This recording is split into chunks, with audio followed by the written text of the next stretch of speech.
Hi friends, welcome to my channel. Please don't forget to subscribe and share. And also, please don't forget to like. It will surely help our channel. Happy reading! Hey everyone, this is chapter 58, titled Something Grows Between Us. Let's start reading. Okay, it's raining. So the monk and what's her name again? Gujiao is still at the forest. In the spring, there are often thunderstorms. You did not know that it's not safe to take shelter under a tree? Ito naman, para namang may pupuntahan pa kayo dyang iba. You're the kind of person who could remain calm and roast a rabbit after being beaten by a snake. I thought you weren't afraid of death. I thought I was going to die and wanted to get fed before I died. Kaya pala inuna niyang lutuin yung rabbit kaysa i-attend yung kagat niya ng snake. Kasi gusto niya busog siya bago siya mamatay. Weird na monk. Did you heal me? May I have your name? You healed me. Are you some reclusive master? Oh, okay. So she was able to heal these weird monk. Go.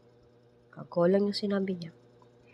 I know something about fortune telling. Can I read your palm? No need. Well, this girl could see the future. So no need to read her palm. Ooh, what are you holding, girl? Oh, you are with Marcus of Shanpeng. What? Shanpeng? What? The token in your hand. Okay, so she's referring with the jade, diba? You know this? Of course, he's referring with that one. Yes, I do. And how? Tell me about it. Umupo siya ulit. You don't know anything about it? Then how did you get this token? I just found it. Hindi niya inamin, You must be really lucky to find such a valuable item. Really? Marquess of Shanpeng is a centuries-old aristocratic family. And that's his husband! With royal and noble ties, and is a dominant force in the capital. Their family has produced 3 generations of influential officials and even an empress. Ganun sila ka-royal? Marquess of Shanpeng. What specifically would you like to know, Miss Go? Anything is fine. Basta may malaman lang siya kahit konti, no? Wala siya pakialam. So you want to know everything. Unfortunately, the affairs of the Marquess of Shanpeng cannot be fully described in 3 days and nights. Do you want to hear about the people or interesting events? Of course, pipiliin niya yung people, di ba? Kasi gusto niyo malaman anong connection ng husband niya sa mga Marcos. People. Ang sabi niya, the people served or the people being served. Whatever. You were the one asking for information. Whatever is not an expected answer. Fine, since I don't really know anything about the servants. Wala ka din naman palang alam sa mga servants, but may in-offer. Sira din to eh. Let's start with the Marquess of Shanpeng himself. Parang ito yung ito yung husband niya, si Xiaolong, Liu lang. He's the eldest son and the legitimate heir of family style, which are inherited from his father. Parang siya si Liu lang He has a legitimate younger sister, who is current empress, and a half-brother who is a general. Empress. So bakit hindi siya naging emperor? Di niya tinanggap, tinanggihan niya. Marcus of Shanpeng married the princess of Xinyang and they had a son. Ay, hindi mali. Father niya pala yun. Father ni Liu Lang. But unfortunately, that boy passed away young. Imperial College. Sabi ni. Siya yung anak. Okay. Is that all the people in their family? So, konti lang pala sila, no? So, there were only a few of them. So, ma-identify talaga yung mga member ng Marcos family. There are also several illegitimate children who are not worth mentioning. So, may mga legitimate. So, probably, sila yung mga gumawa ng paraan para mawala yung anak, si Liu Lang. By the way, keep this token to yourself and don't show off. Don't establish any connection to anyone related to the Marquess of Shanpeng. Why are you saying that? It could bring danger to you. So bagay, si Liu Lang nga na Marcos talaga. Ginawan nga ng mga tricks. Multiple tricks. Marquess of Shanpeng sounds like a powerful entity. Di ba Jade yun? Bakit iba na itsura niyan? Sa previous chapter, di ba Jade yan? Ba yan?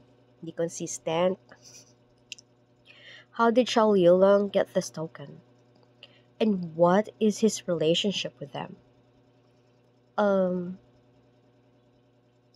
Is Marcus himself?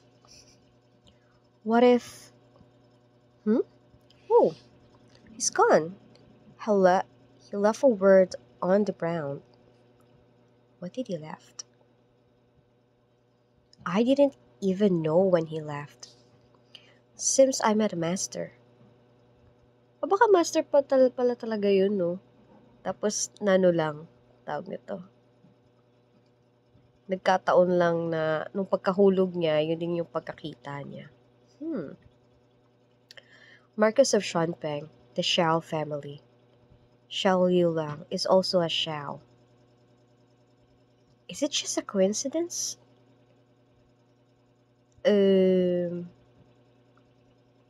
No. Hindi siya coincidence. Kasi siya talaga. Hindi niya ma-realize yun. Kasi hindi naman kasi nag-open up yung asawa niya. There are delicious food and fun things down the mountain. I want to go down the mountain too. But it's not easy to find someone as great as Zhao. Don't get too envious. I will come back to visit you often in the future. Oo nga, dadalaway na lang kayo ng kalbong yarn. I don't think so. The abbot and the others are not feeling well after discussing Zen with you.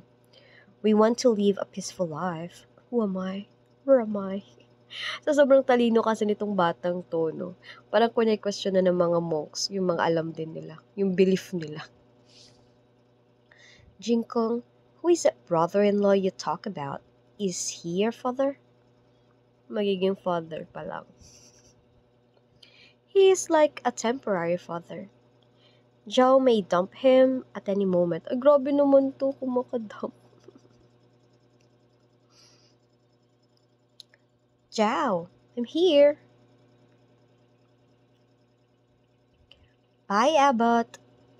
We can discuss that issue next time. Parang ayaw na nila makipag-discussion sa'yo, Jinkong. Huwag ka nang bumalik. Sabi na eh, please don't come back again. Who am I? Where am I? Sinasabi ko na eh, ayaw talaga nila sa'yo. Bye. Did you have fun today? Yeah. I met Jingxin, Jingfan, Jingshan, and Jingchen. And the abbot. Pero hindi sila nang having fun sa'yo. Didn't you meet your master? He's a mystery and rarely stays on the mountain. Baka siya yung naabutan mong nakagat ng snake. Are there any handsome monks in the temple? Like, really handsome? Yeah, me. Ito talaga si Jingkok na to. Hindi ikaw. Besides you.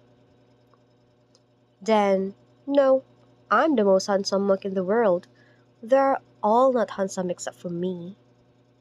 Baka siya yung master. Is that person a monk in this temple? Parang hindi, kasi umalis siya eh. And they're home. Labored. Kawawa naman to si Liu lang. Pinag-label niyo, Marcos yan. Pinag-igip niyo ng tubig. Let me help. Take. Siyempre, masasaktan yung ego ng asawa mo niyan. I can do it. You go start the fire. I'll cook later. I'll go fetch some water first.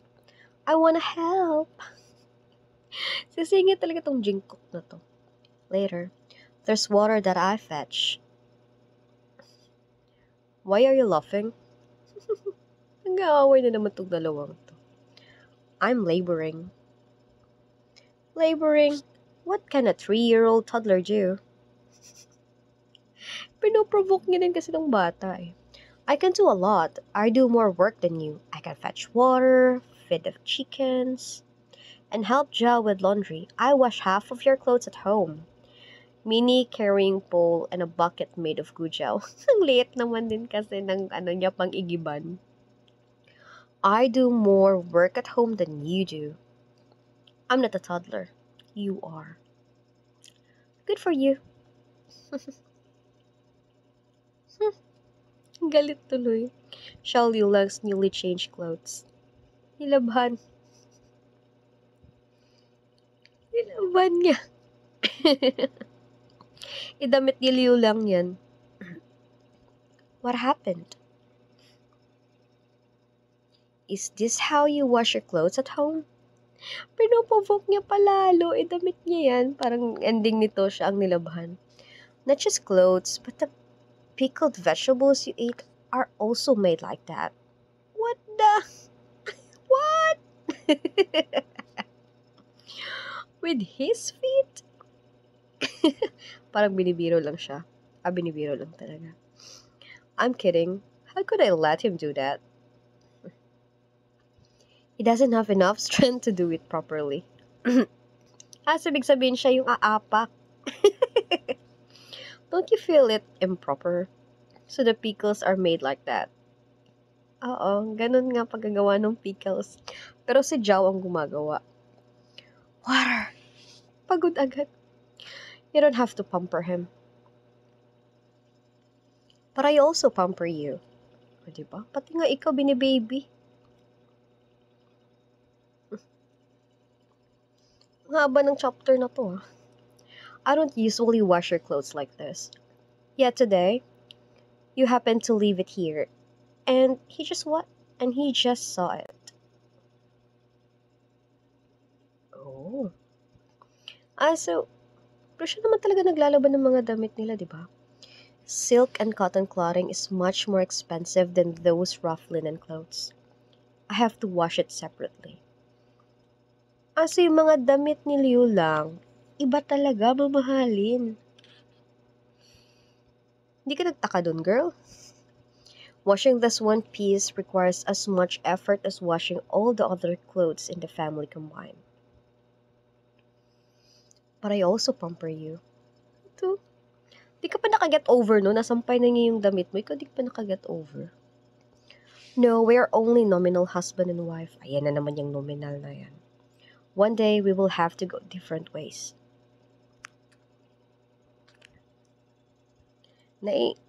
Willing si diba, na maging legal na yung married ninyo. Ikaw naman itong lagi nag-iisip ng ganyan. Nothing should grow between us. Ay, grabe siya. Anyway, that's the end of this chapter. Haba niya, ha? In fairness, sulit yung binayad natin.